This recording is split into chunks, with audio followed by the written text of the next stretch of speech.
Good evening.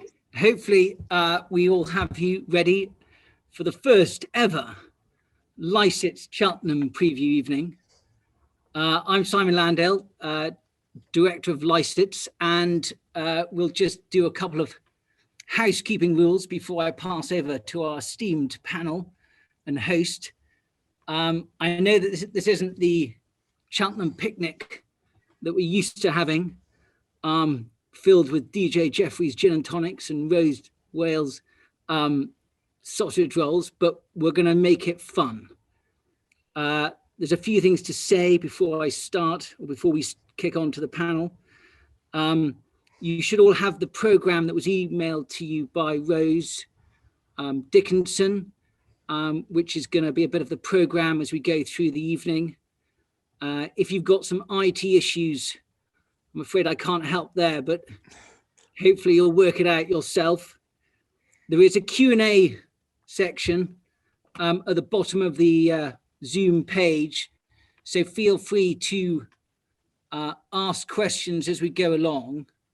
I will look at the questions and ask them to the panel after each day, and we're going to review each day in chronological order. Unfortunately, I have to say something about Lycetts, or P45 is due my way. I won't bore you. We do insurance broking and financial services, and apparently we're very good.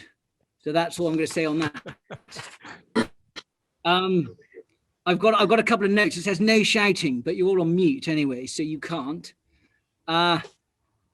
We are doing this in aid of 5 very important charities, and the most exciting one is because Hayley Moore is running the marathon in October this year for Riding for the Disabled. So we hope that she beats her time of 4 hours.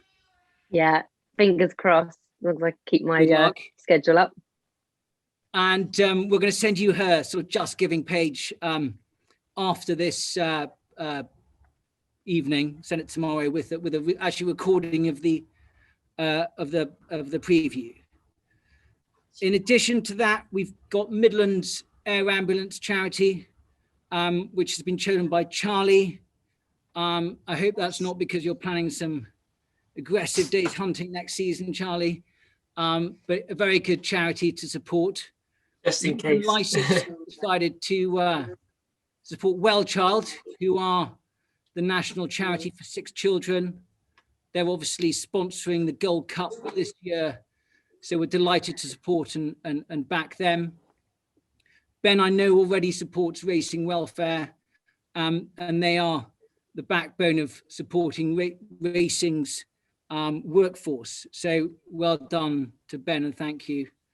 And finally, Scooby-Doo, which supports neonatal care in the Gloucestershire Royal Hospital, and I know is particularly close to Sam Hoskins' heart, so thank you. Anyway, I'm going to sort of pass on now. The only instruction we've given the panel after what can be described as a dark couple of weeks for this wonderful sport is to keep it fun and lighthearted.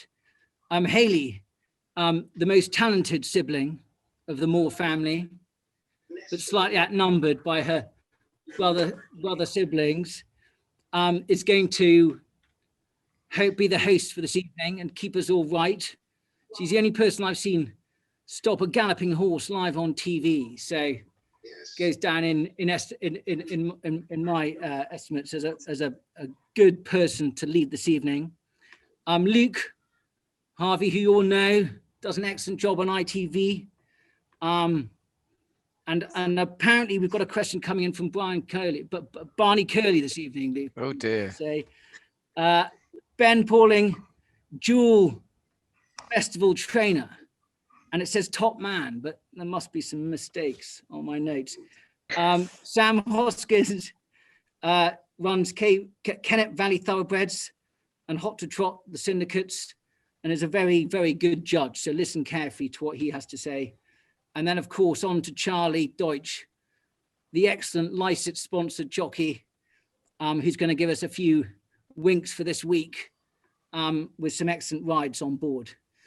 So enough from me. Thank you for joining us, and over to Hayley. Well, thank you very much, Simon. I think there was a few white lies amongst our introductions, but all very flattered, and looking forward to going through these races. And Charlie Fresh from his double this afternoon down at Fontwell, which was, I think, pretty hard working. It was a bleak day, but he's made it back home in one piece. So we'll kickstart day one. Lots to look forward to. No Cheltenham Raw, sadly, this year, but we've still got a great renewal for the Supreme Novices Hurdle underway from 120. I'll come to you first, Ben. Who do you think might come out on top in our opening race this year? Well, I'm always keen to see the English get a good start, and there's always an Irish banker, and appreciate it's very much that this year. But I'll side with Metier. He's a horse that has looked very, very impressive the last twice he's run for Harry Fry. He left a very good horse of mine standing in the Tolworth, and I think that took a bit of doing. So Metier would be my choice. It's quite interesting that Bob Ollinger's been left in, and there's a few others, obviously Soaring Glory, that won the Betfair, but if anything can be appreciated, I'd suggest it be Metier. Okay, Luke, we'll come across to you. Do you agree with what Ben says, or have you got your own opinion? I've got my own opinion, but I sometimes agree with Ben. I think Metier's got a decent chance, but I really like Soaring Glory. Look, we saw what he did in the Betfair. You just don't see horses going down to the last cruising like that. He's got a very high cruising speed. He's an experienced racehorse as well, which will stand him in good stead. I'm delighted that the Jack Dawes Castle team are back in really good form, winning the big races again. And I just think he's got everything. I don't certainly think it's a Shishkin style Supreme Novice. They're all good horses, but it's winnable to me. And I think Soaring Glory at the prices is the best bet in the race. Okay, good case then from Luke. Sam, I'll come down to you. Who do you like for the opener this year at Cheltenham? Well, I agree with Ben. I think Metier is very interesting. He's fresh. I know Harry Fry. I think he's very well. I spoke to Harry a few days ago, and I gather he did a racecourse gallop last week at Wincanton, and went better than sort of they even hoped. So that's great. I mean, handicap form is always a good pointer in this race, and the Betfair Hurdle is always a great trial. So I would second on Luke's thoughts about Soaring Glory. In terms of an each way bet, he's a cracking bet because he's got to be in the first four. And a little mention one outsider that caught my eye. Can't back everything, of course, but it's interesting to note that Willie Mullins left in MC Muldoon, who's a massive price at 66 to 1. But he was a group horse on the flat, and Willie had him off for 2 years coming into this. And just interesting, he won a maiden hurdle the last day. He'd be a class horse, he'd be better on better ground. And the fact that Willie would leave a horse like that in is probably a compliment. So I would say he's not completely out of it at a massive price. No, and it's good to flag up those big long shots like that, because you quite often get bookmakers offering right down to top 8 finishers and things like that. If you've got a decent sized field, you can see him getting a place if he's coming from that stable. And is it something you've done in the past, Sam? Had horses to come in the first 8 or anything like that? I suppose if he were locally trained, you might say he might just be there to make up the numbers and have a good day out. But I suppose with Brexit, and we know all the paperwork involved with these horses now, I suspect there won't be many Irish horses coming over just for the beer, because there's no crowds, and the paperwork will be considerable, and it will be expensive. So take note of anything travelling from far away. I'd say they'll be coming to mean business. Yeah, that's a really good point to be made. Charlie, I'll come across to you. What about if you were able to choose one that you'll be getting up on board? Who would you choose on the opener? I think I'd go for Appreciate It. He looks like the one to beat to me. I think Meteor. It was looked like quite a slog at Sandown in the Tolworth, and I just think I wouldn't. I don't know. He's obviously a very good horse, but I wouldn't take. I don't know, on the better ground, I don't know what he'd be like, really. I'd definitely stick with Appreciate It. I think sometimes as well on the heavy ground, distances are exaggerated as well. No, I couldn't argue with Appreciate It at all, really. And if you're going to take him on, like Luke said, Soaring Glory's a good price, and he's a hardened. He's had plenty of experience, and to win a Betfair takes some doing. Kalashnikov did it, and he went very close in Supreme. So those are my views. Hayley, what about 50 Ball, who was beaten 3 lengths by Soaring Glory at 33-1?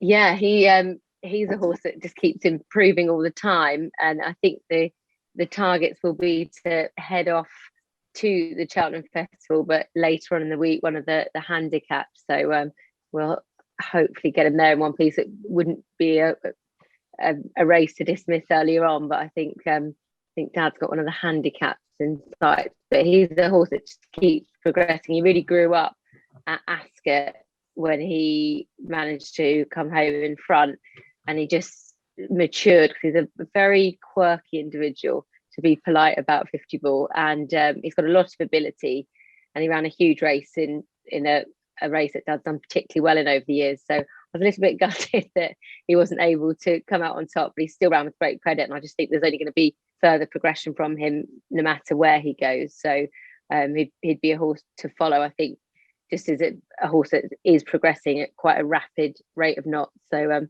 fingers crossed he can throw up a decent handicap for Goshen's owners. So that would be very exciting. Hayley, do you know where 50 Ball is running? Which race he's targeting? No, they haven't decided yet.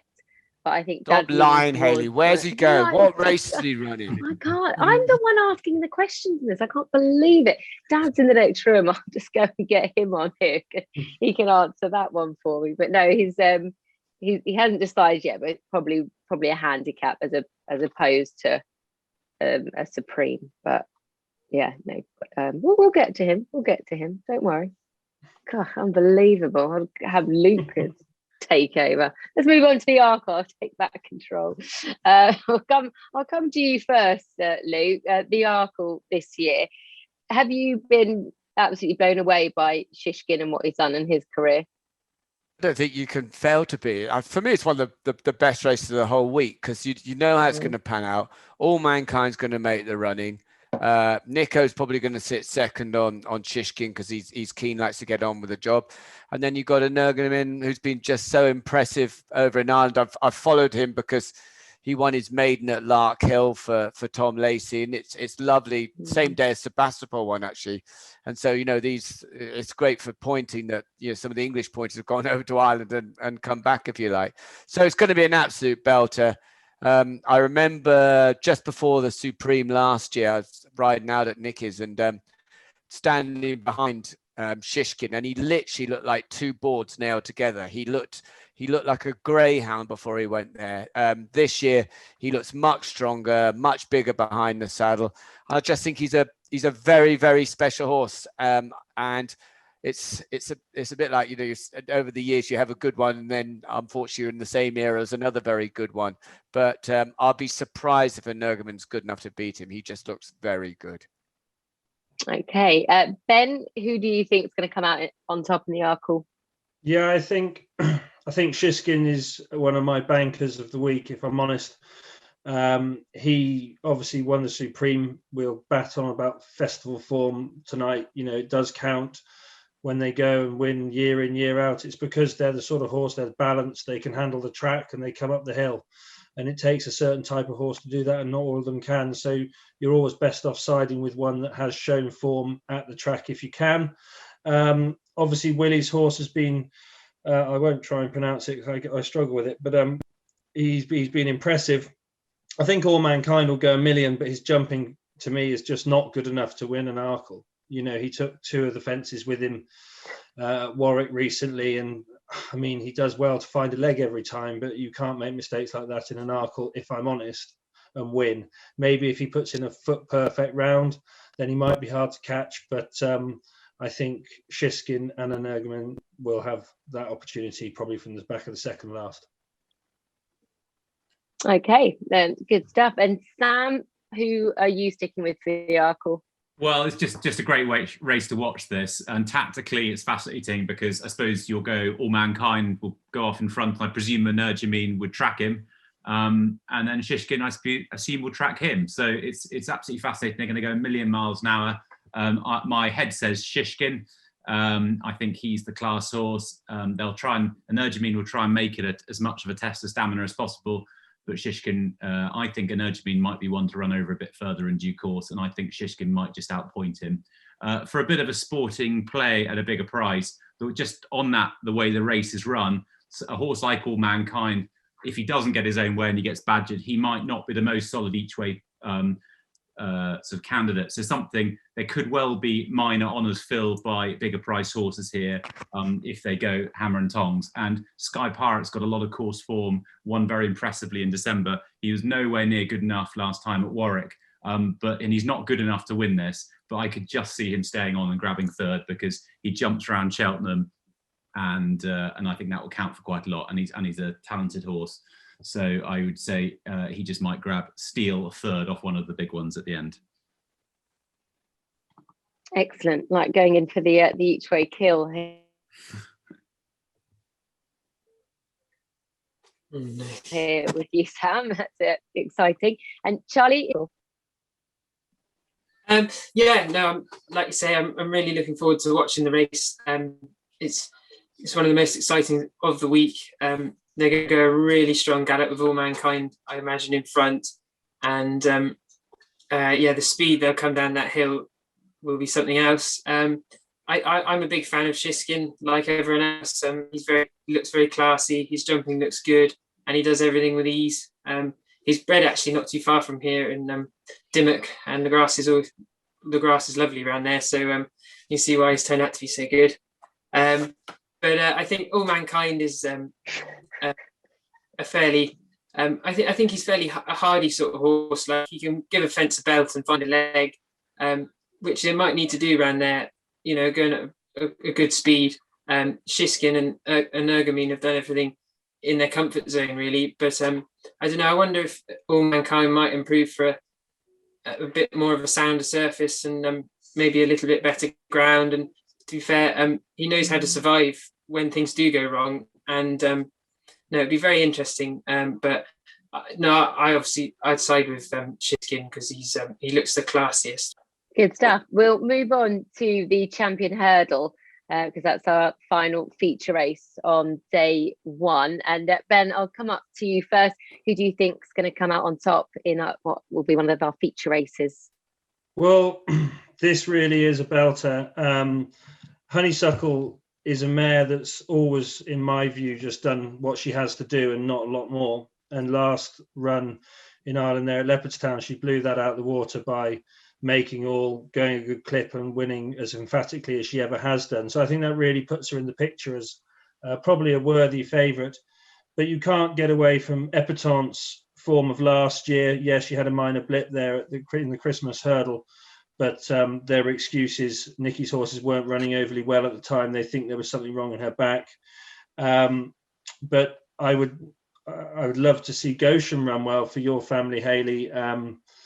I'll be freely admit that I must admit after the triumph, obviously the flat campaign from an outsider's point of view looked pretty average, and then his return at Cheltenham wasn't great either. But the way he put the race at Wincanton to bed recently was just amazing, because he was beating a horse in Song for Someone that possibly his speed was always going to be doubted, but he's also in the betting here, and I mean, he absolutely owned that race and he won it as he liked. And I think on his day, he's as good as anything. And as your family have been reported, you don't actually know how good he is, because when he's good, he doesn't really come off the bridle. He wouldn't have come off the bridle in the Triumph last year. So I'd love to see Goshen, a bit of redemption for you, the family, for Jamie and for the horse. But I think the two mares with the £7 allowance, which is huge in this sort of race, are going to be hard to pass.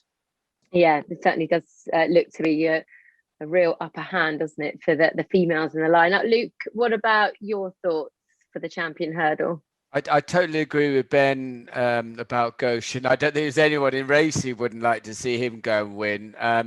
I think he's probably got to step up even what he was going to go and do in the Triumph. I don't care what the form looked like at Wincanton. Just the way he did it was very, very impressive for me.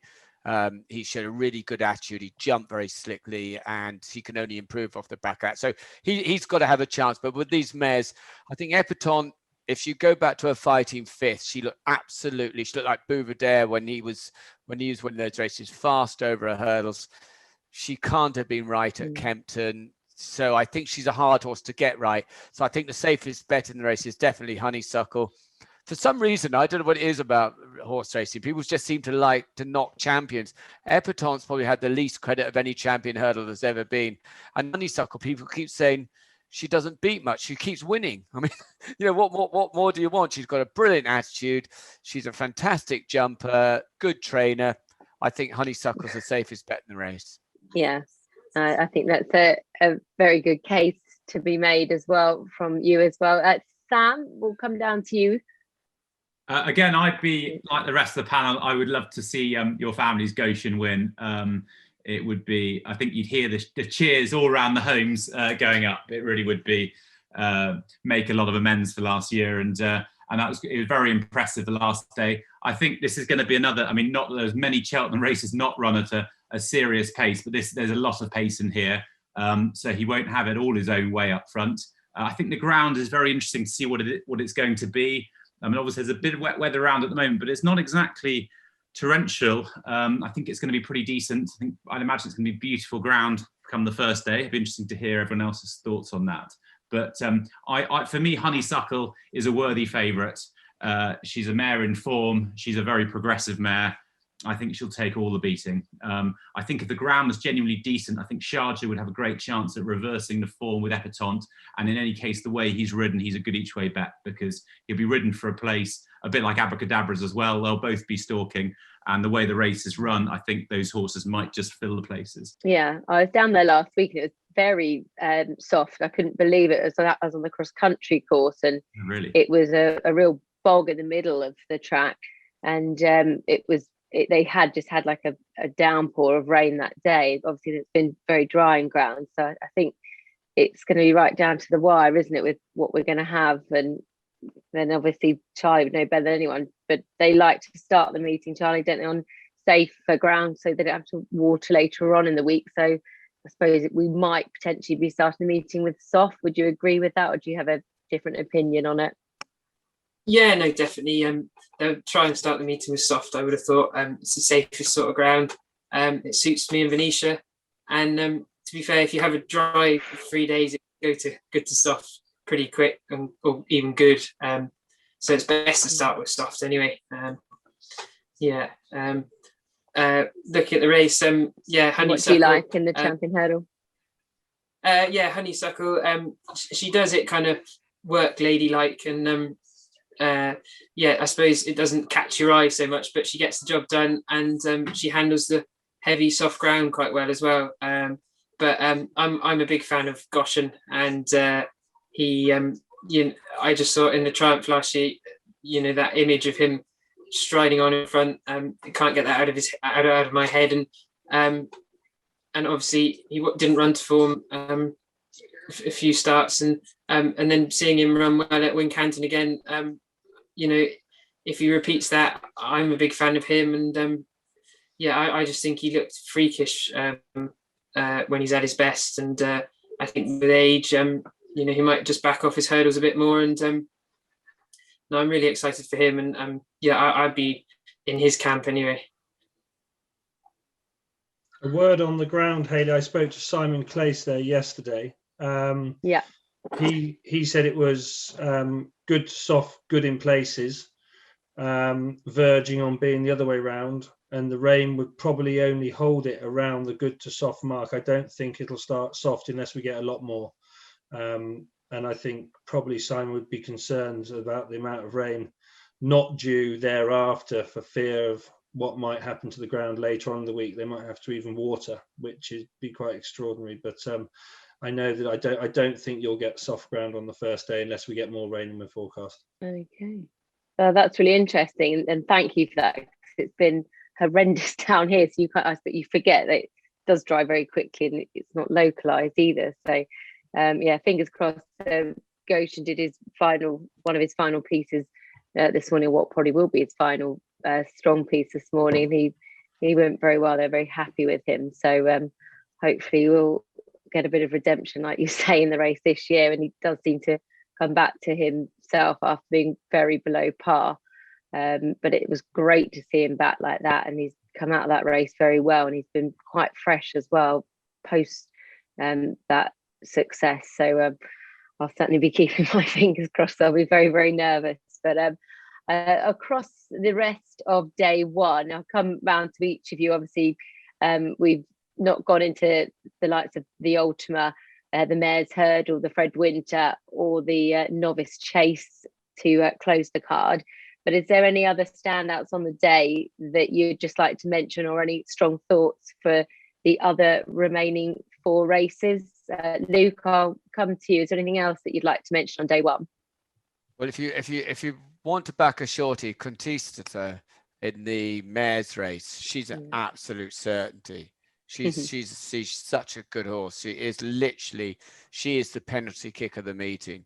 But in the Ultima, I like a horse called, I love it, I followed him all year, is I Right. He keeps on, if you look some of his form, Harriet Graham, who's nice for, in this sort of world of Premier League trainers and big trainers winning all the races. It'd be lovely if this lad could pick up one. He's finished second behind the likes of Cloth Cap. He's run well in a Ladbroke Trophy. He's run well behind Nuts well in an Old Rowan. He's just a very, very good horse. You always get a good run for your money, and he's a decent price. So I'd love to see I Right win. Yeah, I would agree with that. And I've been looking at his form lines as well. They do stand out with that Cloth Cap, and great race up at Doncaster. So fingers crossed, like you say, Harriet Graham and I Right can come up with the goods. I think I'd take you on in the Mares race if Roxana lines up there, but that's a big if, because obviously we're not entirely sure where she's running, if she goes to the Mares race or if she'll go for the Stayers. But Dan Skelton said she's running in the Mares until she's running in the Stayers. So I think they're waiting again to walk the course on Sunday and see what the ground is on offer. Ben, anything else on the opening day that you're looking forward to? Well, we've got a couple of runners ourselves. One in the Ultima who's returned recently from a long layoff. He was they went a million miles an hour in the Racing Post. A little horse called Delir d'Estraval, who's he's been a superstar for us, really. He goes there. He'll have the blinkers back on over 3 miles. He could be a lively each way, but I think actually our best chance on the first day is a really big price. A horse called Nesta Park, and he's a second season chaser. He's struggled with his jumping, and that's really what's stopping him.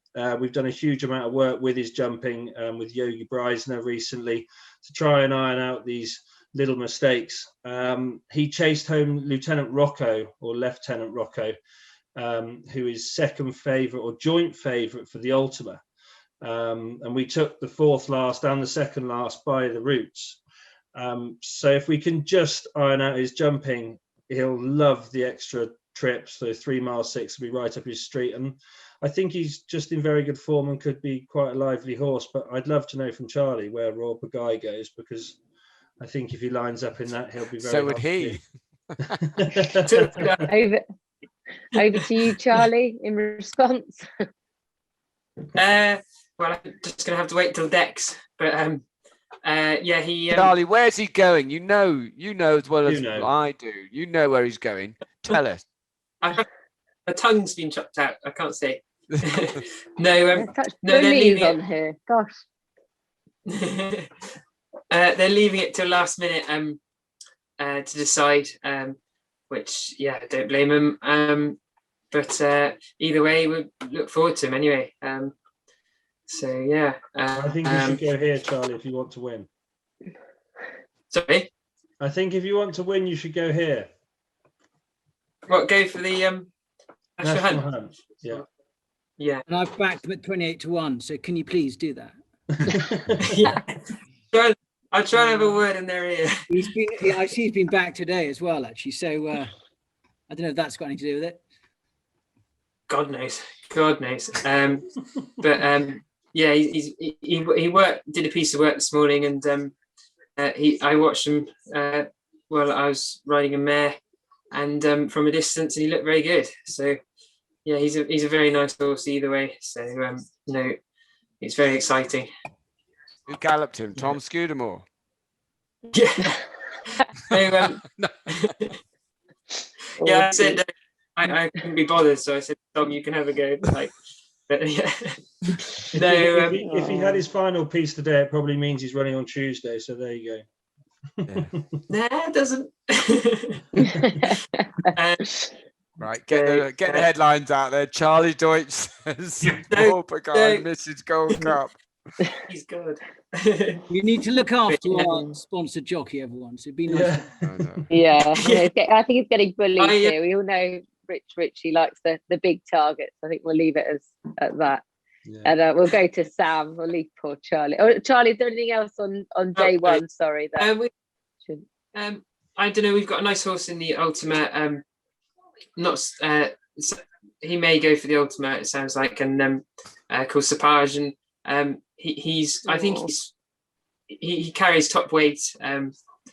He's carried top weight around Cheltenham before and won, but when he steps up into grade twos, he just struggles. But I think over 3 miles he may improve a small bit actually, and he actually carries top. He's rated high, and he will carry up weight, and but he's done it before, and it doesn't seem to bother him at all. But I'd be very much looking forward to him in the Ultimate. Interesting thoughts from Charlie, because Venetia's pretty cunning in Cheltenham Festival handicaps, and often pulls a rabbit out of the hat at big prices. So anything she runs, and she's having a great, Charlie and Venetia having a great season. So that's very interesting thoughts about Sapage. My couple of little ones in the Fred Winter, Glorious Zoff, trained by Denise Foster. Her previous trainer has a very, very good record in the Fred Winter, and Glorious Zoff had got handicapped sort of over when the ground was decent in the first half of the season. Won at Dundalk a few weeks ago, and I think that's pretty interesting. Was a useful flat horse, seems to progress significantly for going hurdling. And as I said, Denise Foster's previous trainer had a good record in the race. The other one, very, very chancy given her form this season, but in the Mares' Hurdle, it was some performance from Indefatigable to defy 145 in the Martin Pipe last year, and her trainers have been a bit out of form this season, but if she did come back to form, she would have a big shout at 20-1 each way in that race, because surely she's only been trained for this day, but she hasn't looked the same mare this season so far. But you never know, going back to Cheltenham, it usually works wonders for some horses. So I think she's pretty live at 20-1 in quite a good each way race. Okay, good stuff. We'll move on to day 2, but actually before we do, Simon, questions. Yes, sorry. A couple of questions. Well, there's a few, but I'll only ask a couple because I'm conscious of time. First one is there any ground concerns for Goshen, Hayley? No, I think obviously the softer the better if it dries out. I don't think it's a big issue. I think he's pretty versatile. I think it'd just be in his favour if it did come up soft, but no, not really. I mean, it was a bob at Wincanton the other day, and he's performed better on a sounder surface. So whereas I wouldn't want it good ground, if it was soft, that would be absolutely ideal for him. Okay, and one for Charlie. You know, your prep up towards the festival, is it much different from what it would be normally? I mean, I heard Ruby Walsh talk the other day that Willie Mullins used to ban him from riding the weekend before. Does Venetia order you anything like that, or is it just systems go as normal? Yeah, systems go as normal. I'll try and nick as many winners where I can before Cheltenham. No, I'll just carry on as normal, really, and same routine. Obviously, you wouldn't want to be riding anything too dodgy before, but no, all very normal. And just try and treat it like going to the races on a normal day, really. Yeah. Very good. And then the final one was, Hayley, what time are you going to beat in the marathon? Oh, literally 3 hours 59 minutes. So yeah, 4 hours. Those my PB. Not very impressive. Anyway, good luck. Right, on to day Thank 2. you.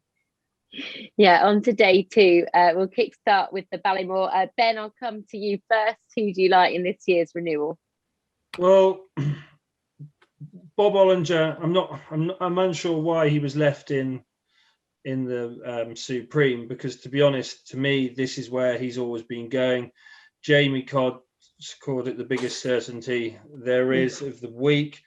I'm going to stick English, as I nearly always do. I think Brave Man's Games looked as, I mean, his name says it all. Looks a very straightforward, a very free travelling horse. He jumps beautifully and hasn't really had to be extended to win many times. You know, he's a really nice horse. I spoke to Paul Nichols before. He ran in the race at Newbury. I forget the name for some reason. And I said, is he the real deal? He certainly looks it, and he said he might be, but he certainly will be in the future. And I think that, to be honest, in my book says, you know, if he's this good already, he's going to be a monster in the future. But to me, he's almost there already. He's a very, very nice horse, and he just keeps it very simple. I love that, especially in a novice hurdler around Cheltenham. If they're not keen and they're not doing too much, they're always going to come up the hill. And in behind, I'd love to see Bear Grylls run a big race for Nicky Martin. They're lovely, lovely people down on Exmoor. John, her other half, hasn't been very well, but he's home now, I believe. And it would just be awesome to see them have a big Cheltenham winner, or certainly at 16-1, I think he's a big each way price.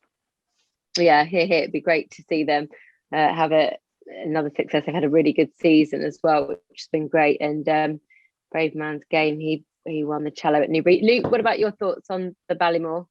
I never ever thought I'd agree with Ben Pauling ever on anything, but yeah, both the horses he put up, Bear Grylls, it'd be absolutely. He's got a massive engine, this horse. The only thing I will say is that everything he's done has been on really soft ground, and his jumping hasn't even been great on soft ground. So on faster ground, you know, I wonder that perhaps might catch him out, because, you know, they just go so fast at Cheltenham. But he's obviously a very, very good horse.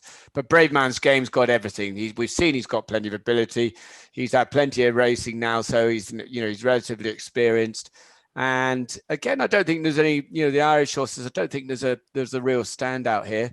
And I just think he won his point-to-point, cost a lot of money, and he looks like he's worth it. So yeah, I'm going to agree with Big Benny. Okay, miracles can happen. Nice that you two have kissed and made up. Yeah. Sam, what about your thoughts here? Well, it'd be interesting for Bob Ollinger. It'd be interesting to see how Blue Lord runs in the Supreme the day before. If Blue Lord wins the Supreme, we should hop on Bob Ollinger, because Bob Ollinger beat him well and truly last time.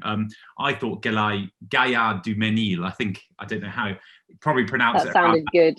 Yeah, he looked to have a big round action. I didn't think he looked a Cheltenham horse the last day. I mean, in terms of talent, yes, but I think I don't think it's going to be very heavy ground. It's going to be good ground. I would probably second everyone else's and go for Brave Man's Game, with a little note on Bob Ollinger to keep an eye open on the form. And like everyone else, with everything that's sort of gone on recently, I think the one thing is, and probably COVID in general, it's great to see the underdogs do well. It's probably that COVID will have put the most pressure on the smaller yards. And if a horse is like Bear Grylls, it'd be great to see them do well, because we need all ends of the industry, all yards, small and big. So victories like that will be especially sweet next week. Yeah, definitely agree with that. Charlie, your thoughts, please. Yeah, I go with Bob Ollinger, just because Jamie Codd said he's a certainty, and I listened to him. I remember when he tipped up LeBake to win the Supreme at 50-1, and I mean, if he can do that, then I wouldn't question him ever again after that, to be honest. And Brave Man's Game, he's a lovely looking horse. He's done everything easily, but he may be one for chasing one day, he looks like, but obviously he's doing the job at the moment.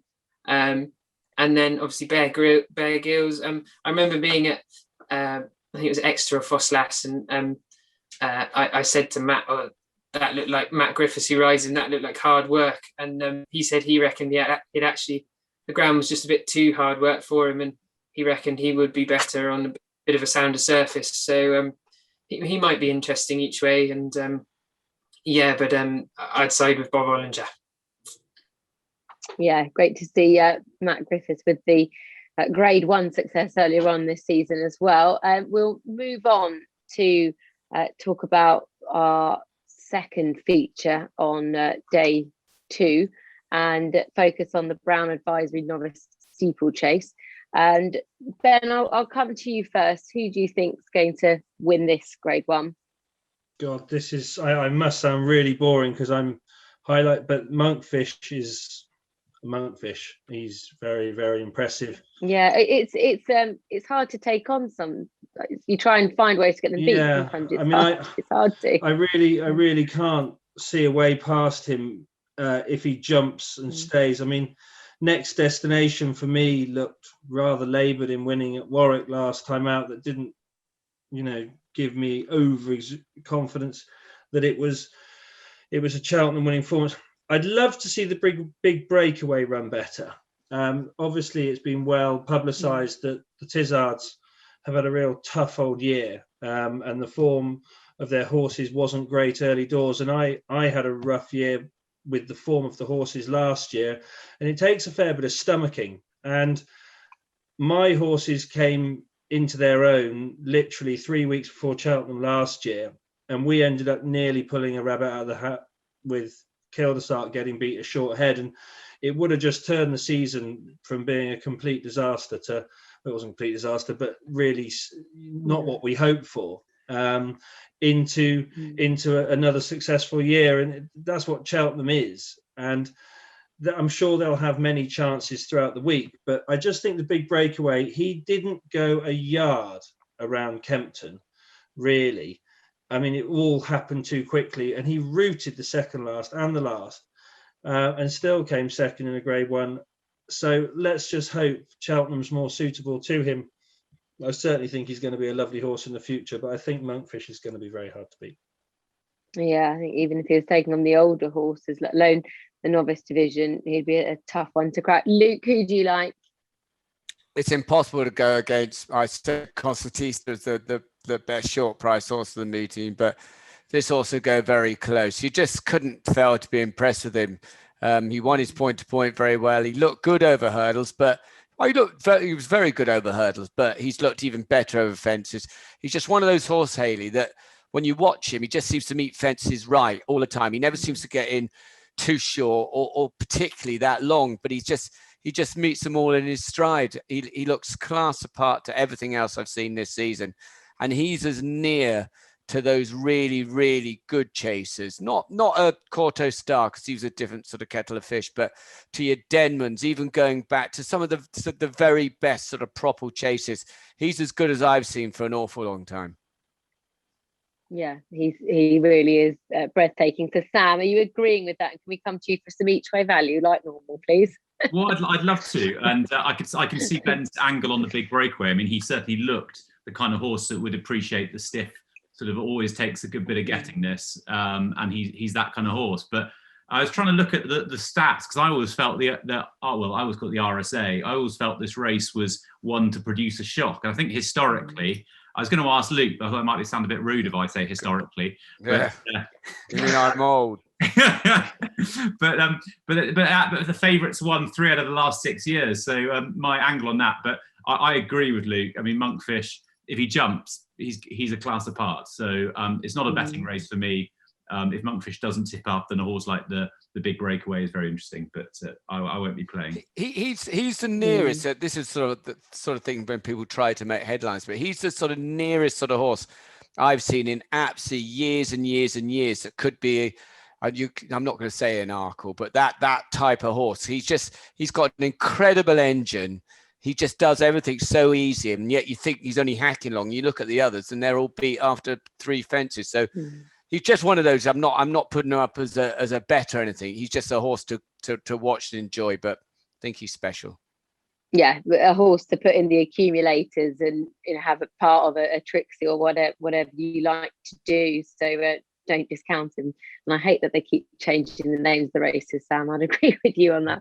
Move on to Charlie's the got a Betway very Queen vague Mother's look on his face. Championship. Is his computer He frozen, has, or is he's that just frozen. him? Come on, Luke. What's going to win the champion chase this year? Who's going to come out on top in what is one of my favourite races of the whole 4 days? Yeah, I've always been, because I love champions, I've always wanted Altior to win, but at his age, it's just, that race's surname. I'm going to Chacun Poussoir. I suppose if you're asked Ben as a trainer or Charlie as a jockey, he's the one you'd probably want to be on, because he keeps winning. I don't think I've been overly impressed with him, and of course he still do it at Cheltenham. So I'd go for a bigger price on. I'd go for either Nubra Negra, who I thought was very impressive at Kempton, or, mentioning stables have been out of form, what about Rouge Viv? I said when he won first time up at Cheltenham, I said that was a champion chase style performance. I think I said something like that as well. Yeah. But since then he's been lapped. Well, no, but the only thing is, as everyone knows, as Ben was just saying about trainers in and out form, Harry's form was absolutely rotten. And now they've just started to come back again. The better ground, he's totally ground dependent. Anything softer than good to soft, forget it.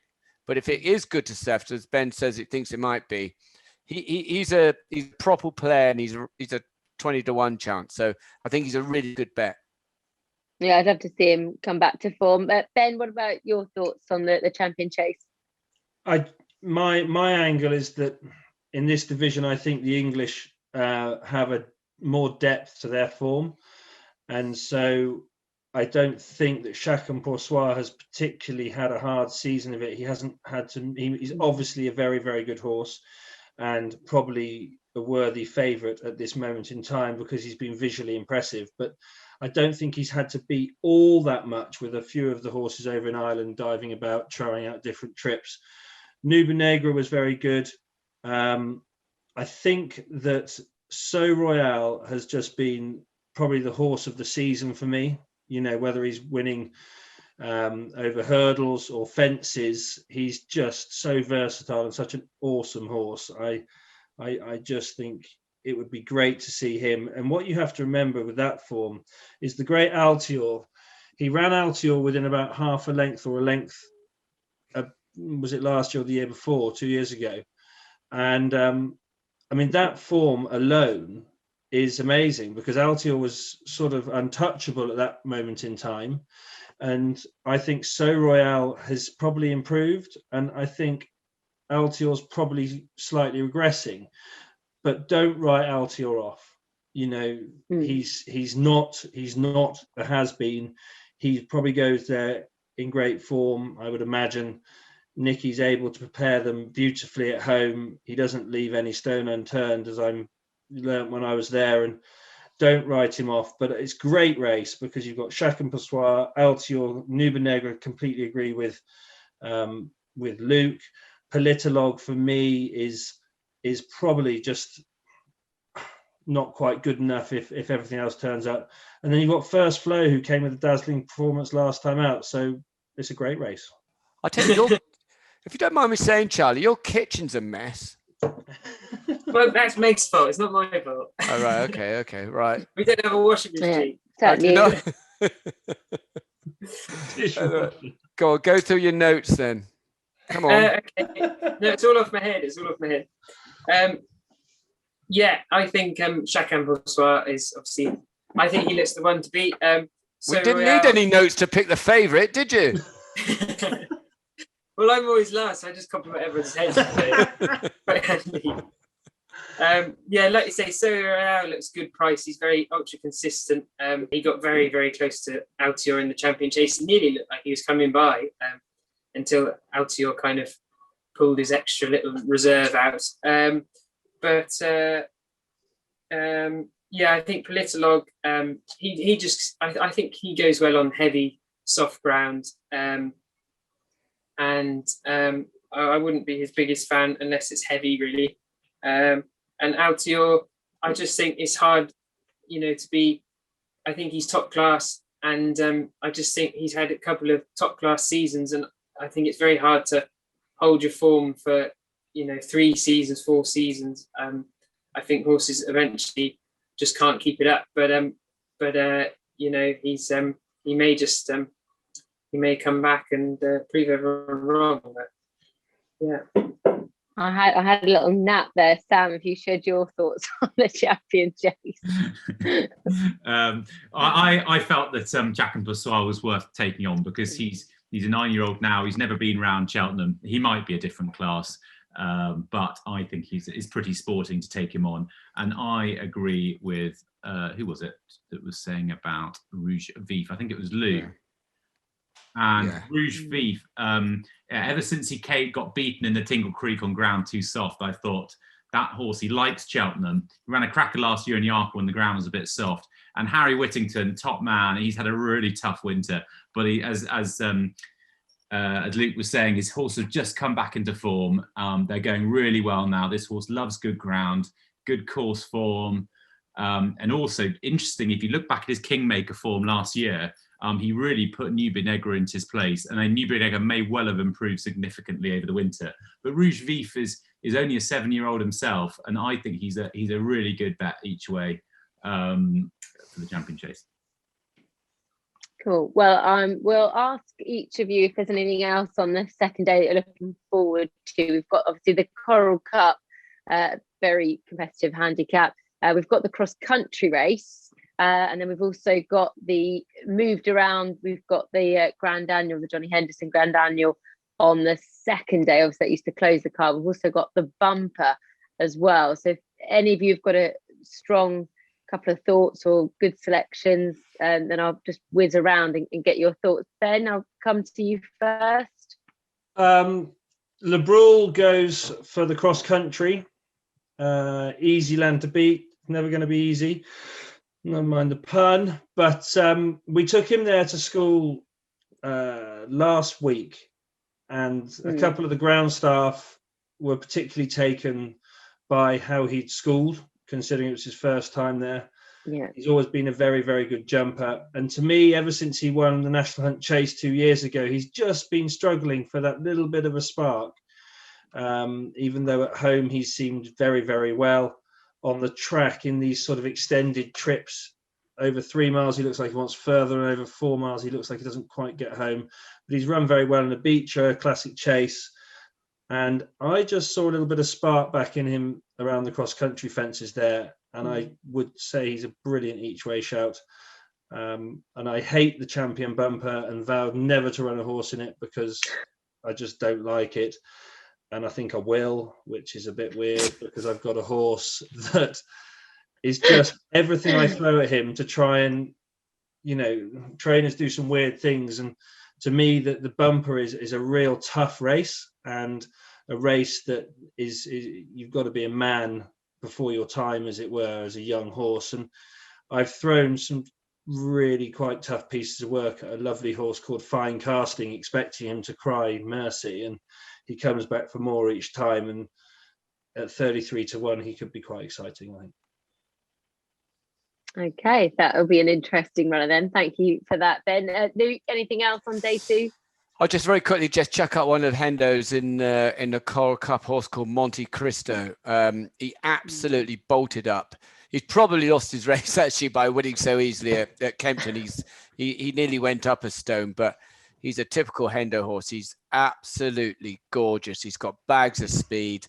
The really good ground will suit him. And looking in a wide open race, he's 14-16-1 to be in the 4. I think he's got a huge chance. I think he's a gorgeous horse for next season anyway. Good stuff. And Sam? Well, I don't try and just copy everything that Luke says, but we had a Zoom with Nicky Henderson for the syndicate last week, and he was asked the question, given Nicky's incredible record in the Coral Cup, considering it's one of the hardest handicaps each year, and the 2 he gave were Monte Cristo and Craig Niche. And Craig Niche is also interesting because he was seemed to think he was pretty keen when winning at Ascot. And Nicky said he's purposely not run him since because he wanted to keep that mark. I'd say both of those are very interesting. And I dare I say it, I mean, can't really say that Tiger Roll is a dark horse, but it's everything that's been going on recently has slightly put everything. Obviously, doesn't run in the Grand National, and obviously all the trainer debacle. But it's almost now slightly sort of gone quiet on Tiger Roll. But they have been making they were very sort of bullish how he came out of it. It takes a huge out of his Navan race where obviously he bombed out hugely. Takes a huge leap of faith. Maybe he isn't the horse he was, but that cross-country course does have horses do come alive. I don't think he's an each-way bet. I think he's a win or nothing. Anyway, fairy tales happen. Yeah, I think the connections are actually quite pleased with this run at Navan as well. Which Really? Anyway, that's yeah. They came out and thought he ran well, but I never understand much what they come out with. So, Charlie, what about your thoughts on day 2? Anything else across the card that we should know about? Well, I've got a horse called Iblio. I think he'll go for the Grand Annual. He's very consistent. He's come second twice this year and the form looks very good. He was second to Moolah Gold and was beaten by Sky Pirate, giving him a lot of weight at Cheltenham. And he's a proper 2-miler. He's a hardened handicapper now, and that's what you need for that race because it's rough. And he's not brilliantly treated at the weights, but I like to think he could shrug it off. And he's very clever, and he times his challenge at the end. And I think that might just play into our hands in a race like that. And he should hopefully go close. Hopefully got one in the cross country called Vivas. He's 66-1. He's the outside of the field, but we'll be hoping to smuggle him into a place if we can. And I think he jumps brilliantly, which obviously will suit round there. And he just didn't quite see it out the last time. And so hopefully if we just ride him to get home, we may just pick up a few and run into a place. Oh, well, good luck and enjoy your spin around there. And Simon, back to you. Are there any questions for the panel? A couple.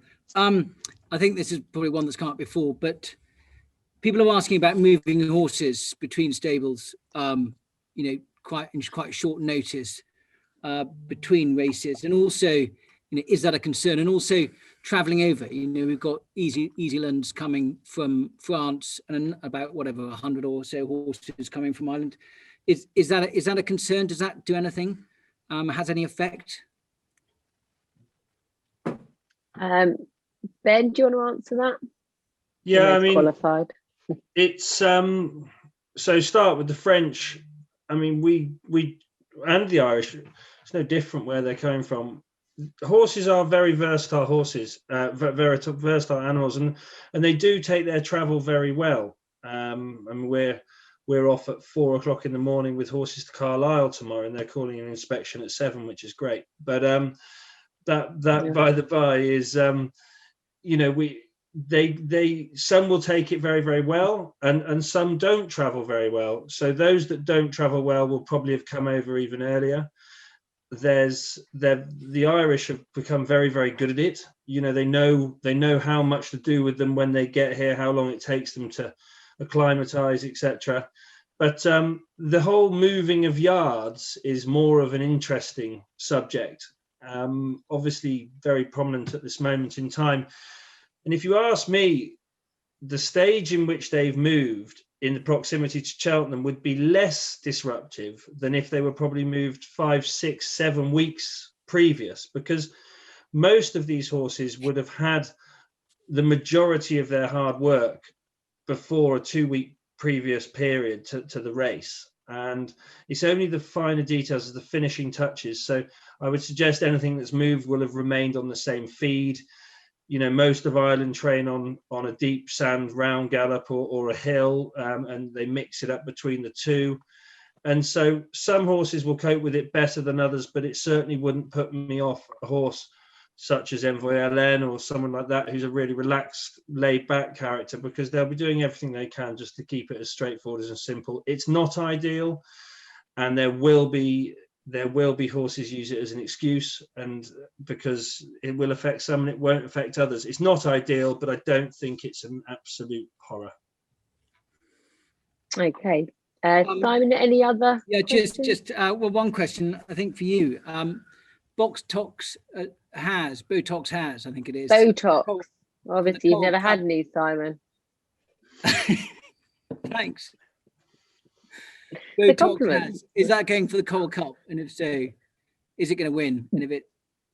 Yes, he is, and he loves it around Cheltenham, and they've very much thought about this race for a while, getting him back there. So, yeah, he's a horse that is in very good form. Did a piece of work with him on Saturday, and he's just starting to come back to himself as well. So, very much a horse that's got a great track record at Cheltenham. So, looking forward to seeing him in back at a track that's really suited him, where he's got some good form in the book as well. So, yeah, be very positive with him for an each way chance at least.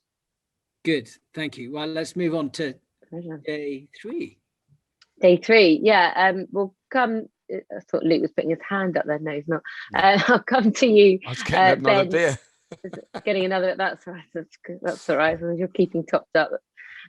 You mentioned Envoy Allen moving yards there, Ben, at very short notice, and the vibe that I got from his it'd be very close to him and know very well. Davy Russell spoke to him a couple of evenings ago on a preview night, and he just didn't think it would phase the horse. It wouldn't be a problem for the horse. He just thinks he's that good that wouldn't be stopping this horse from winning. So I suppose you know what it takes to travel horses around, and he's travelled over here in the past, and he seems to cope with it, doesn't he?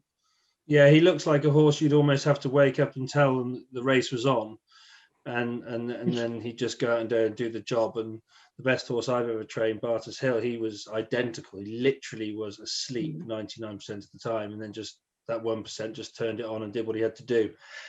So another shorty, which is going to take a hell of a lot of beating. The English, I don't know, does anyone know where Sporting John's likely to go? Is he going to go 3 miles or 2.5? He's going 3 miles, I think they said, didn't they? We've missed him. I mean, he didn't jump a twig at Sandown and still managed to win. But there's a fabulous fella called Michael Winters, whose horse, Chatham Street Lad, went and won very impressively. And I don't know whether he goes 3 or 2.5 either, but Michael Winters is an extraordinary fella who quite clearly can train. But I'd like to see him. It'd be just awesome to see him have a winner. But I think it's going to be hard to get past Envoy LN. He's got course form. He's got festival form. He just does what he has to do. And when they press go, off he goes. Yeah, he does look incredibly exciting. Luke, what are your thoughts? Out of all the shorties, I think he's one I'd like to take on. He's won his 3 starts over fences. He's been odds on 2 of them. Look, he's obviously a very good horse. And just going back to what Ben was saying about the horses going to different trainers, after a while, if they weren't fit in 2 weeks before the race, it doesn't make any, they wouldn't have been fit on the day anyway. So they were fit going there. And do you know what people saying, is it a negative? Sometimes it might end up being a positive. You go somewhere different routine. It can sometimes buck horses up. And if Envoy Allen is really laid back, it might actually help him in the long run. But truth be known, we don't know until they actually turn up. If you want an alternative, I thought that Henderson Chantry House had a decent chance. He bounced back to form after a rotten effort the time before last at Cheltenham. He looked good at Wetherby last time. He ran a really good race, don't forget, in the Supreme. And for a big horse like him to do that over 2 miles was pretty extraordinary. So yeah, against the field, I thought Chantry House was the one. And yeah, I don't know, for whatever reason, I just think Envoy Allen's perhaps the shorty to take on. Look at Charlie Deutsch has turned into a Jack Russell. What does the Jack Russell think? I don't know. Well, I think the dogs will be barking for Envoy Allen. but I think that I can't be backing the odds-on favourites in these novice chases. You never know what might happen. I'll oppose you then, because I think Chantry Houselers look very laboured this year, and I don't think he's going to be sharp enough to put it off, to be honest. Oh, bad news. Charlie's back. Where's the Jack Russell gone? Was it my Jack Russell? Well, I don't know. I didn't hear anything. I didn't. No. I didn't So you've hear- nothing to do. You've never seen a Jack Russell, and that wasn't anything to do with you. I've got one, but I didn't hear it making noise unless I've gone deaf. There was a picture of it, you fool. Oh, was there? Oh my God. I think that's all there was. It could have been a lot worse, Charlie. It could have been a lot worse. Yeah. Sorry about I'm having that. I think I'm having the same issues, Charlie. Don't worry. Do you want my opinion or? Well, Probably. Yes. further Jack Russell, to be honest.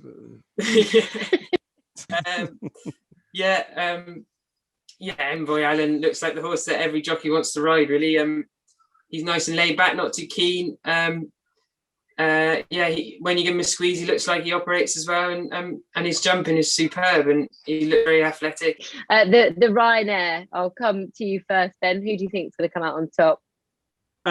Well, I'm a massive fan of David Bass, always have been. He's been a huge part of my career so far, and he's one of the best guys in the game. And I think Imperial Aura will take all the stopping, and I'd love it if they won.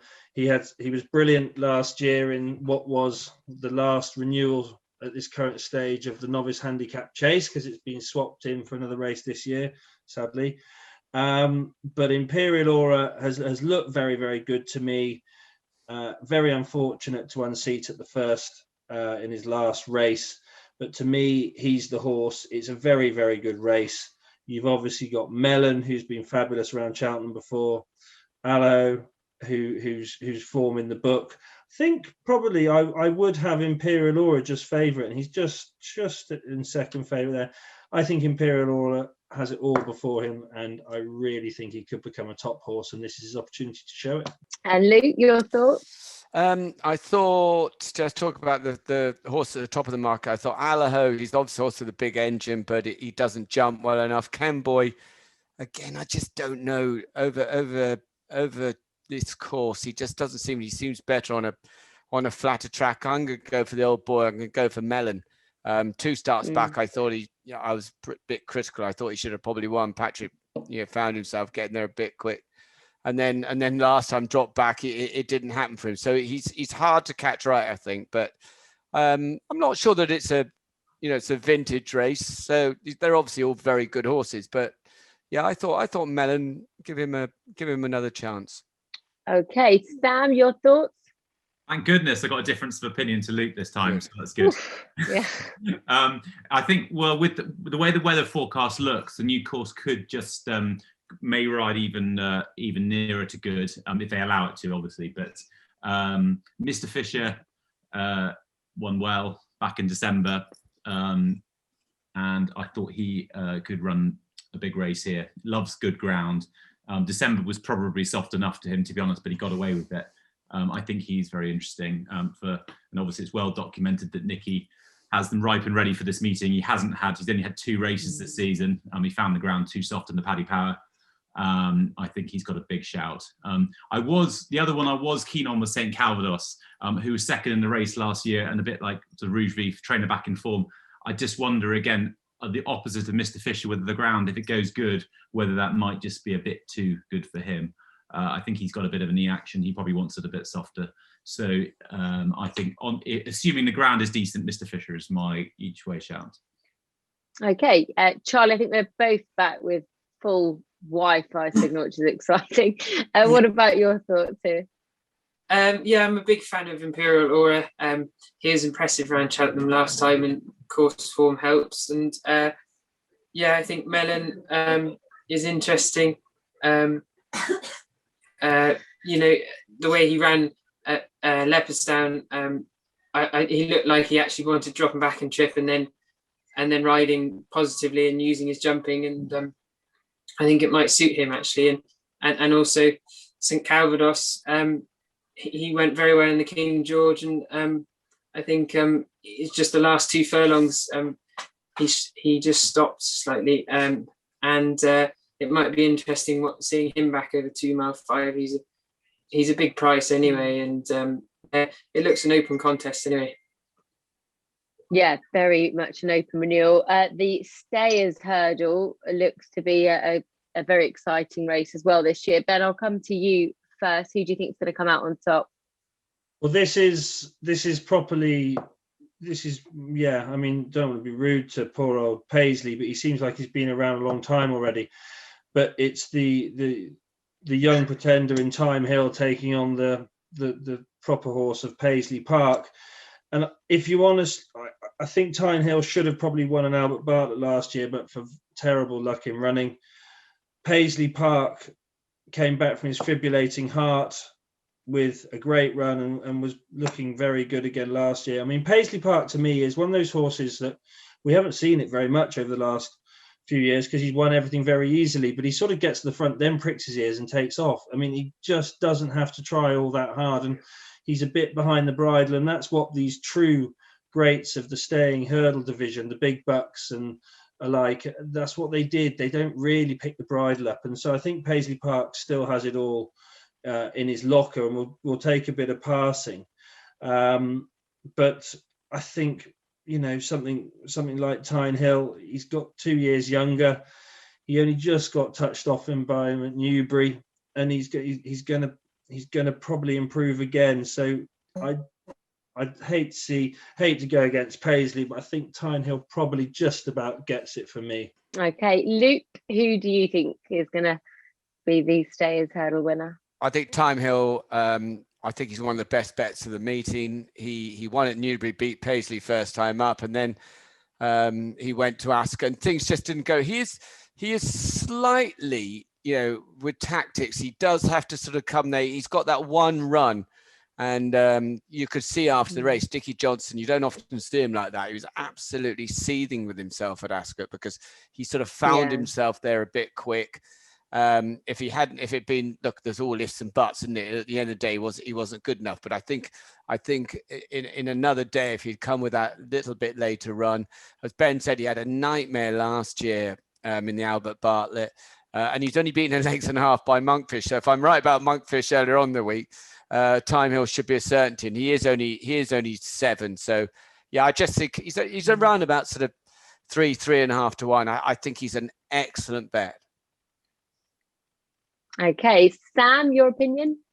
Well, cracking race, and Time Hill and Paisley Park, it is one form line. Obviously, Time Hill is the young pretender, and I can definitely, he'd be the one out of those 2 I would favour. But I just wonder, slightly taking on the form line, Sadi Burley, another horse who loves the track. Whether he quite has the quality of Time Hill, we don't know. But clearly, I'm sure that Cheltenham has been his aim the whole way along. I think he's got a great each way chance. And just the one thing in racing, it's not a horse I backed last year, but it's just Liz Oscar did run a good race the last day at Haydock. Everyone said last year it was a fluke, and it may. And I just wonder, it's just the kind of thing that will happen. He's not a very fashionable horse. It just wouldn't surprise me if he ran a big race as well. But Sadi Burley would be my chief each way shout against the field. Cool. I might come to you, Charlie. I don't know if you need to unmute yourself if you're back with us, just to ask your thoughts on the Stayers Hurdle as well before we give a summary of the rest of the card. But did you have a thought on the Stayers? Yeah, I thought that I think Time Hill and Paisley looked the two to fight it out. I thought Paisley, if the ground was softer, he'd be the horse I'd side with, and then Time Hill on the better ground, I'd say he might just be a bit sharper and just catch Paisley out slightly at the running. I'm a big fan of Time Hill, and he looks quite a sharp sort. And I think if the ground is a bit better at Cheltenham, I think Paisley might not quite catch him at the end to the line. So yeah, and Flooring Porter's quite an interesting one each way. I don't know whether he got the run of the race the last time, but no, he'd be a good each way shout from me. Cool. Thank you for that. Anything else for the rest of day 3 that anyone's got a strong selection on. Got the Potents, the Paddy Power Plate this year, the Mares Novices Hurdle, and the Kim Muir as well. Charlie, I'll come back to you. Is there anything else on day 3 on the Thursday that you're looking forward to, or you think's a bit of a standout? Yeah, I'm not certain he goes for it yet, but there's a horse called Fagnon d'Estrevaux who's in the plate, and we like him a lot, and he's only small, but he's got plenty of speed, and I think he'd be in with a very big shout in that race. He's had plenty of practice now, and he's been running in some good races. He ran in a Grade 1 Ran Ascot, and I think just dropping back into a handicap, he'd have a big shout. Cool. Well, good luck. Luke, what about you on day 3? Yeah, I've got one in the Potents I quite like. We'll talk about trainers have been out of form. The horses just started to run better. Tom George very much comes under that banner. Come On Teddy, won at Cheltenham, beat On the Blind Side, which we know is really good form. He ran really well at Warwick in a qualifier last time behind Imperial Alcazar. And, you know, the one positive about the yards that have been quiet, and then coming into Cheltenham and the horses just started, a bit of sun on the backs, just start to improve, as they haven't had hard seasons. So in lots of ways, they're coming into it fresher than some of the others. So I just thought at a price that Come On Teddy, give you a good run for your money. Cool. Thank you. Ben, anything else on day 3? Not a lot, to be honest. I think we've covered enough of day 3. Oh, Sam? No. I thought the Mare's Novice, Willie Mullins has won all 5 renewals of it. Not always the favourite. The last 2 years, was it Eglantine de Soy won a big prize 2 years ago. He has got Hookup favourite here, who must have a big shout. And also, it is just worth keeping an eye on. He's got another filly who had good form in France called Manito Park, and AA. I don't know how that pronounced as R. But, I think they dropped the A's at the end.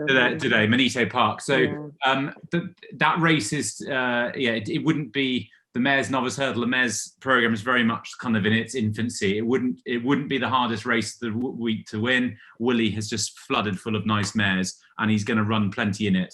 And I'd say it'd be worth considering something that perhaps likes better ground.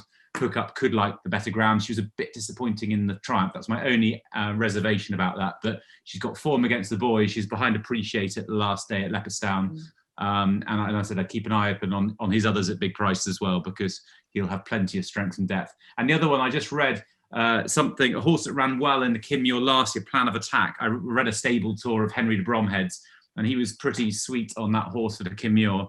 And Henry wouldn't say that for the sake of it. So I think he'd be quite an interesting each way in the Pertemps final. Not in the Pertemps, in the Kim Muir, sorry. Cool. Thank you, Sam. Simon, are there any questions from day 3? Couple. Charlie, what odds are you to be top jockey for the week? And have you had a couple of quid on? Yeah, of course. I've put all my savings on that, and waiting for it to come in now. So go on, Charlie. I'd say I'm 4,000 to 1. But seriously, what's your best chance of the week and Venetia's? What do you guys really sort of fancy, apart from the obvious why, which is going to win on Tuesday? Obviously, Royal Pagaille is very exciting for us, and I really like Fagnon d'Estrevaux. He'd be one of our best horses. If he goes in it depends where he goes. He may go for the plate or the Ryanair, it sounds like. But if he goes for the plate, dropping back into a handicap, he could be very exciting. And then we've got Sapage, Iblio. And then the others kind of they would be each way shouts, but they're good horses in their own right, really. So but I'd be very excited about Fagnon d'Estrevaux. Okay, good. And then just one other comment, which was the gun wasn't loaded, and apologies for the disruption from the children. And maybe we should move on to day 4 now. Yeah. So when my Wi-Fi dropped out, that sounds interesting, Simon. Thank you. Day 4, the Triumph. I'm really looking forward to this race. Ben, Who do you like in this year's renewal? Well, I keep going for the favourites, but I come on first, and I think you have to say that Tritonic has everything. It's not often you see a horse rated nearly 100, 99 on the flat. Go juvenile hurdling. He's a stayer in every single way to me. And Adrian Heskin had to give him a good old bump along, going to 3 out at Kempton on a track that I thought he was going to be very vulnerable. And he took off. He actually took off sort of after the last. I mean, he was super impressive. Obviously, Denise Foster has a strong hand there with Zanir and Quilixos.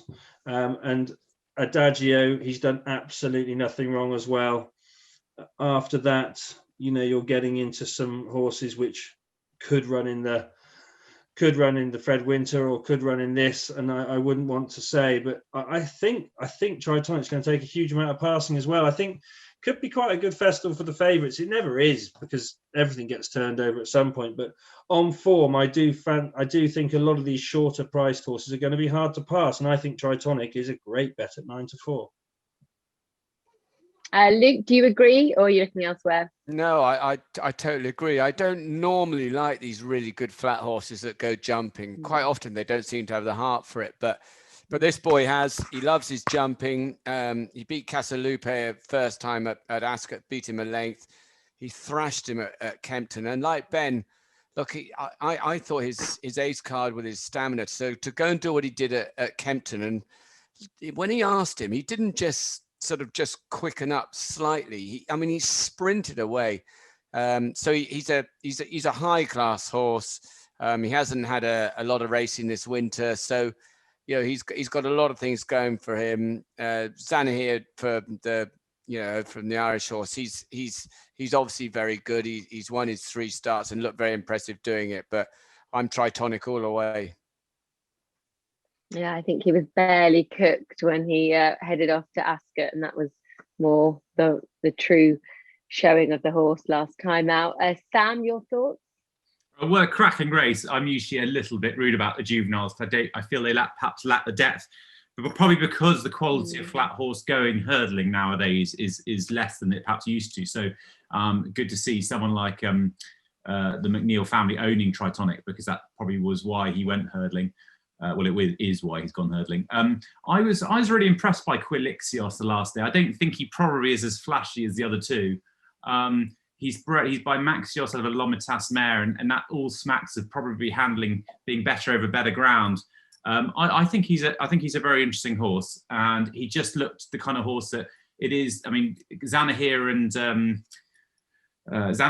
Tritonic are very much the flat horses. Quilixios, to be fair, his pedigree is quite flat light, but he has never run on the flat. He didn't run on the flat, but you do need to get home in the Triumph. It's on a new course. You really have to stay, and I could just see Quilixios perhaps finishing strongly up the hill.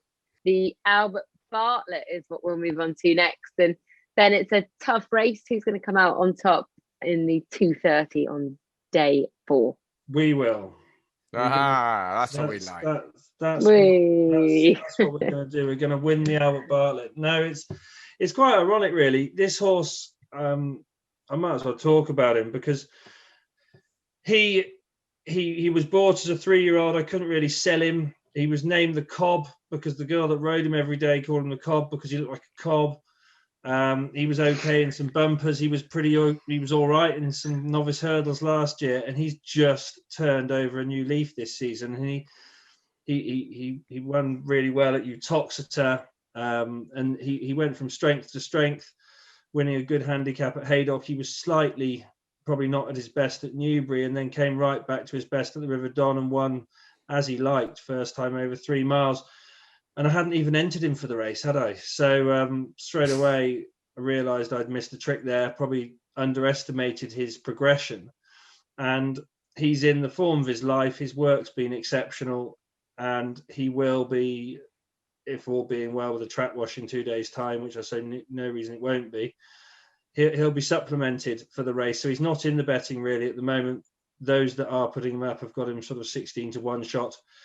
I don't think it's the greatest race. I think there's any one of 8 or 9 could win it, and it's normally won by a horse with a bit of handicap form and a horse with a few miles under the clock, because it's quite a grueling race for this stage in their career. But I'm very, very happy with him. I've got form with other horses on Barbados Bucks, and he's an 8-1 shot, and I know this lad's in a different league to the horse that's got form with Barbados Bucks. So that's my thoughts, and I think we do hold a good chance in this race for the Cobb. Okay, Charlie, just while we look like we've got you back, your thoughts on the Triumph, and also your thoughts on the Albert Bartlett, please. Yeah, the Triumph. I was just saying, Tritonic. Have you got me? Yeah. Tritonic. Tritonic looked massively impressive at Kempton on a sharp track. He was impressive at Ascot, but just the way he quickened up at Kempton kind of took you back slightly, and his jumping looked pretty flawless as well to jump at that speed. And at 10-1, I think Adiago is. It looks pretty solid. He's pretty tough as well. The way he did it at Chepstow, I just like the way his style of running. But he may run into a place. But yeah, Tritonic's the one to beat, definitely. Okay, Sam, your thoughts? On the Albert Bartlett? Yeah. Well, it's interesting, Ben's comment about the Cobb, and he is the kind of horse. He's remind me slightly of Nenifar Collonges, that kind of horse that sort of is sort of. He's workmanlike perhaps, but anyway, 3 out of in the last 7 years have been 3 horses priced over 33-1 that have won this race. So that is primed in the favour of the Cobb at big odds. I wouldn't have a strong view on the race. The fortunes of Statler and Facchiera will be well advertised by Gaillard du Mesnil in the whatever the two Ballymore properties on the Wednesday. And I'll be keeping a close eye on that. But it's a pretty open race at the moment, and I think something like the Cobb is an interesting shout. The other one of Gordon Elliott's, Denise Foster's, Tory Graph.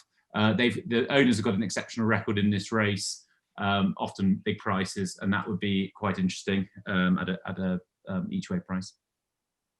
Cool. Luke, your thoughts on the Albert Bartlett? Well, nothing would give me greater pleasure if Benny could go and win with the Cobb. If there's an Olympic event for partying, Benny's a gold medalist. So, and I don't live far from him now, so I'm sure. Well, I'd go to the party anyway, even if I wasn't invited. So, it'd be nice if he ran well. And it's interesting you said about he's got form, one of his horses with Barbados Bucks, because I thought he had a good chance in. I don't think it's not a race that's really grabbed my, attention, to be perfectly honest. But Barbados Bucks, he's won 3 of his 4 starts over hurdles. He's won his last 3, and in a race that, as I said, it's not got me totally revved up. That was my selection. But I'll have to cheer for Benny's now, won't I? The old free drink, the Cobb. We certainly all will be. Now we'll move on to the World Child Cheltenham Gold Cup, the feature of the whole 4 days, if you like, depending on what your favourite race is in the meeting. Ben, I'll come to you. Who do you think is going to land the big one this year? So it's not long ago that everyone accused Henrietta Knight of being boring and not getting best mate out enough and all the rest of it. And look what's happening. Willie Mullins, who normally gets on with most of his horses, is running this horse very, very sparingly, because he knows what it takes to win a Gold Cup, and to bring a horse back the year after and win it again is amazing. And to do it a 3rd year in a row, that's genius, and that's what Hen achieved, and people should not take that for granted.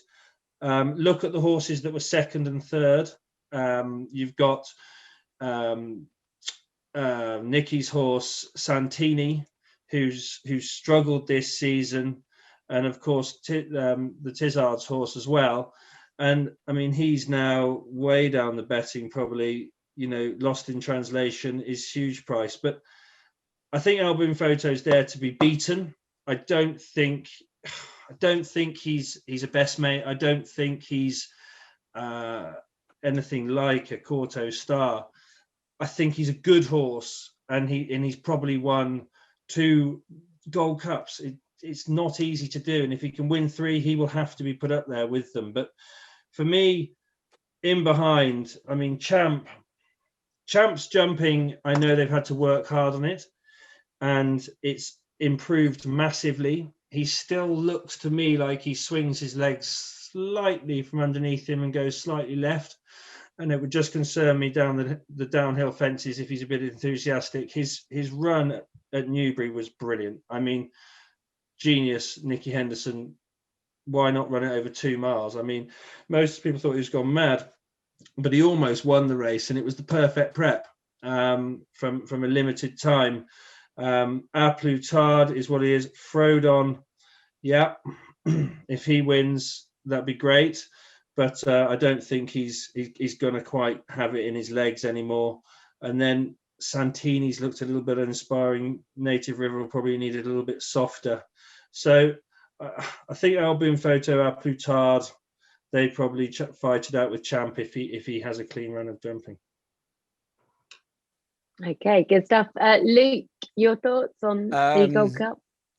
I'm easily pleased, and when I saw a bit like Benny, when I saw that Champ was going to run the Game Spirit, I honestly thought Hendo had a big lunch somewhere and forgotten, just left him in the race or something. But it was an absolute masterstroke. I was very impressed with his jumping. He's beaten Henrietta Knights. They've done a lot of work with him. Even when Nico gave him a squeeze at the last, he put down. He's very, very good doing it.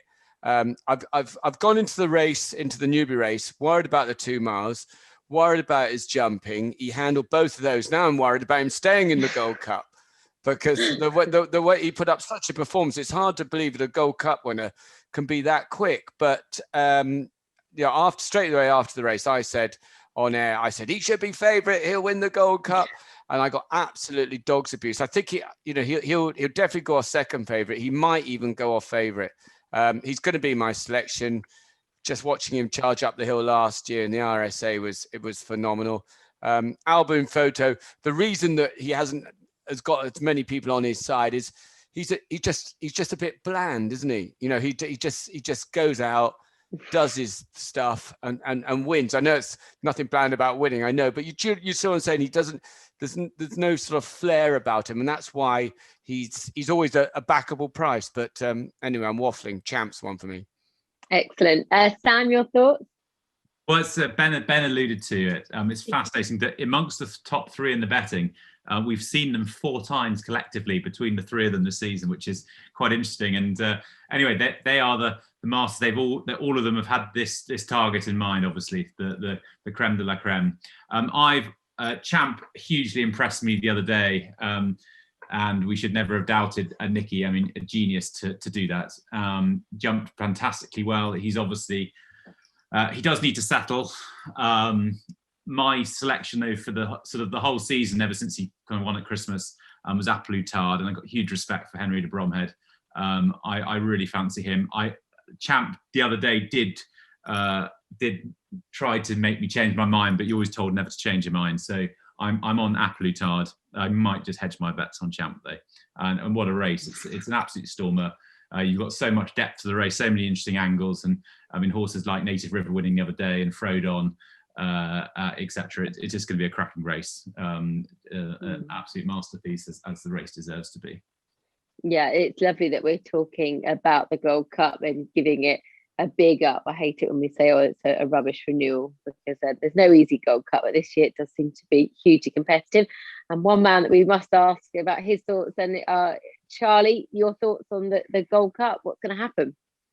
I just obviously Album Photo it's been pretty solid. I know everyone, he doesn't look the best, but I don't know, he's pretty solid. He gets the job done, and I wouldn't be surprised if he did it again. But on Champ, it's an interesting one, because I was amazed how quick he was at Newbury. Like everyone says, on good to soft ground, it's a sharp track around there as well. It can be when the ground quickens up, and I couldn't get over how he was keen going that pace as well.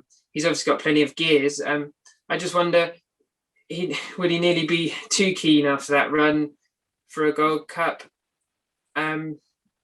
staying on up the hill. It might have livened him up. It might have settled him down. I don't know. But obviously, Nicky Henderson's a genius, and he would.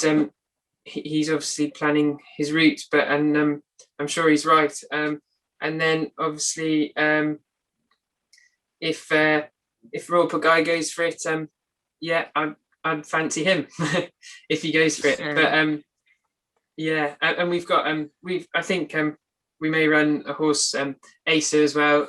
He'll be a big outsider, but you never know. He was second in the Ryanair and jumped the last in front, and I think he's 66-1. He might be worth a punt each way.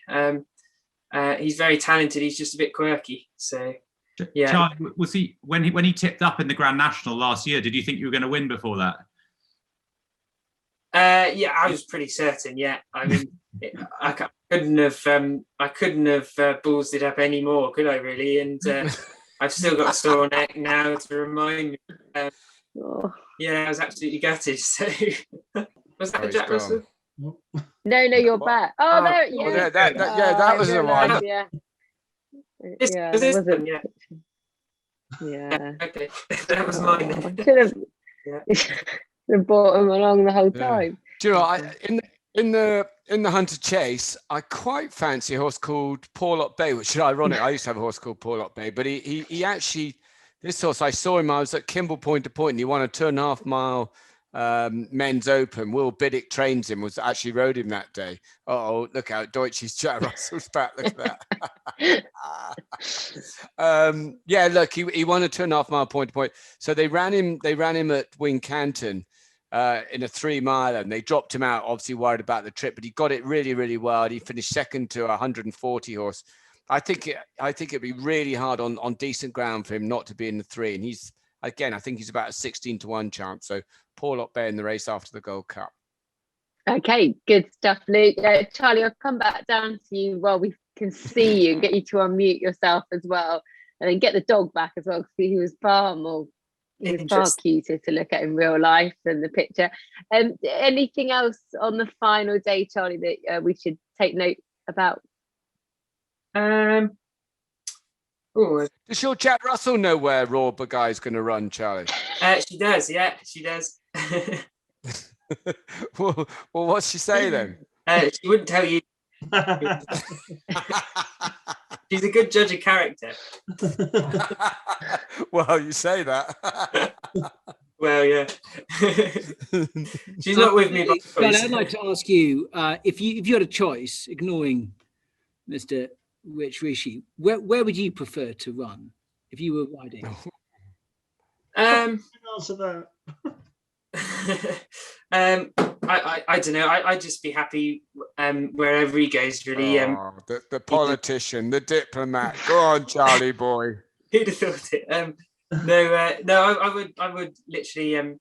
The fact that we've got a horse going to Cheltenham is exciting, and to win either of the races would be brilliant. And even if he ran well in a Gold Cup, it'd be great. So no, I can't really say, to be honest. He's all bases covered. Well done, Charlie boy. Yeah, I'm not too fussed as long as I can get on him. So as long as Tom Scudamore doesn't nick the ride back, you're happy. Yeah, exactly. Perfect. Cool. Sam, your thoughts on day 4? Well, I haven't chosen many favourites over the preview, but I did in the Fox Hunters. I mean, usually it can produce a funny result because they're amateur riders. They can go very, very fast sometimes, and you've got the traffic as well. There are only 24 in it at the initial entry stage. That could cut up a little bit further. I think Billaway could just be a good thing. And I know he pretty much had a professional rider on anyway with Paddy Mullins, but he's going to have a professional rider on. But also, crucially, all the other jockeys will have professional riders on them as well. So it might not be quite as mad a race as usual. And I think he could just be, he just could be a good thing. I'd really fancy him. I mean, I would. It's not exactly a generous price, but if he was anywhere near sort of 4-1, I think he'd be pretty fun. And I do note Luke's point about Porlock Bay. I saw Wincanton the other day. I thought, oh, will he stay? Will he stay? But he stayed it out well, and the ground was heavy then. So that would be great to see him run well. By Cave Tara, he should do well at Cheltenham. So Luke, Cool. Luke and Simon, as rider outers and owners in an up and coming prolific yard in the Cotswolds, what are the chances of Mr. Jeffrey's horse in the Fox? You have an I'm sworn to secrecy, but we did if he go. was going to run the Fox Hunters or the Fox Hunters, where would he run? Yeah, no. The horse you talk about, Mr. Mantilla. Yeah, he's. I think he's only been beaten. He's only a 7-year-old. He's been beaten once in a point-to-point when he finished second. He came over with a really big reputation, and I think they're pretty excited. DJ's done very well in a relatively short space of time, and he's rather hoping, like all trainers, you're looking for that one superstar horse. He's rather hoping that this could be the lad. So he's got a different profile from a lot of horses in the Hunter Chase, in the sense of, a lot of them are old horses that are coming back having not shown much form. This is a young horse. Who is that? That's Charlotte, is it? Charlotte letting a Jack Russell out He for a probably pee. wants to go to bed. You want to try that, Deutsch? Not Charlotte. I mean, let your Jack Russell out. But anyway, where were we? Oh yeah, Mr. Mantilla. Yeah, he's only 7. He's up and coming. So yeah, he might run well. Hopefully. I know nothing about the horse, but apparently the lad leading him up on the Friday is a dual winner with you, Ben. A chap called Charlie Shirley Bevan. He'll be the smartest lad. He's not leading up, is he? Surely Apparently not. No, apparently not. No. Oh yeah, He's God in for lockdown. that. Because if they started breathalyzing the stable staff, he'd be a non-runner straight away. Gosh, more presenters for that matter, Luke. Ben, your final thoughts for day 4? Yeah, I've got a lovely horse, in fact, that's been quite a high-profile horse for us. Global Citizen, who I've been trying to find him a sort of weaker event to start in, but he hasn't been right. And all season we've been struggling, and got to the point where the Megsons, the owners, they're great people and big supporters of mine. And I just said, look, we've just got to stop and just cover every single base to find out what's wrong with this horse. And he's been taking blows all his career through the race. He's been taking blows, and we gave him a soft palate operation, and he's literally stopped. And when something's not broken, you don't fix it. And so with someone like Global, maybe he's just been coping with a slight instability in his palate in his races for a long time. We've bone scanned him. There were just a few little areas that we needed to treat, but nothing major at all. And he just seems to be back to his best. And 2 years ago, he was beating Silver Streak in new ones. He was in the Champion Hurdle. He was 4th in an Arkle last year when he wasn't quite right. He's a very, very good horse on his day, and he loves good ground. And I think off 150, he could be quite exciting at a really big price, 40-1 at the moment in the county. And we've got a couple of others. Shake 'em Up Harry will probably run in either the county or the Coral. He's a great horse, but he's a chaser for next year. But we've got an absolute warrior called What's Up With You that will run in the boys race. And he probably could have won at Cheltenham earlier this year. Luca Morgan is an exceptionally good conditional for me, probably just kicked home that little bit too early and just got pegged back by a horse trained by Milton Harris, funny enough. He's a hardened little warrior that jumps great, will travel really well, and will fly up the hill. So I'd say he'll be there or thereabouts, jumping 2 out, and whether he's got quite the class to get up the hill and be competitive, only time will tell. But they're two exciting handicappers for the last day. Shut up! Sorry, Charlotte's Jack Russell. Sorry, There's no way to talk about Bramble. Gosh, they were talking to Ben like that. That's terrible. Well, good luck with your runners, The clap fits. Ben. Yeah. Thank you very much. Oh, poor Charlotte. I think you've all been grilled enough by me and shared your pearls of wisdom. your winners and your big prize each way shout. So Ben, Luke, Sam and Charlie, from me, thank you all very much. Sorry, Hayley, can I just ask a couple of questions? I know Of course, yeah, I was just thanking the guy. First one's actually for you. So is it Nasalam? Do you know where that's running and has it got a good chance? Yeah, he might head to the Fred Winter or the Boodles, whatever you want to call the title. He was a horse at one point we thought might have been good enough to head for the Grade 1 JCB Trump, but unfortunately he's been running well in defeat behind some really good horses, some exciting horses as well. So it's not bad form, but I think he'd have a chance in again a Fred Winter or a Boodles, a handicap race. That looks like a winnable option. I think he'll be an exciting horse when he jumps a fence as well.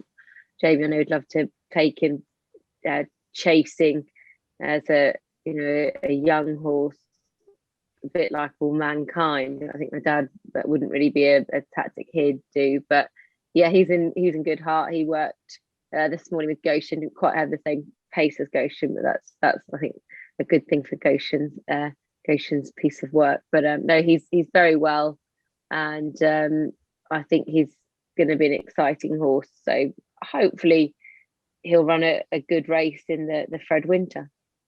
Good, thank you. And then I just a couple more questions, although just a quick point for Ben. There's someone who's living near Carlisle and said there's absolutely no chance it'll be on tomorrow. It's chucking it down.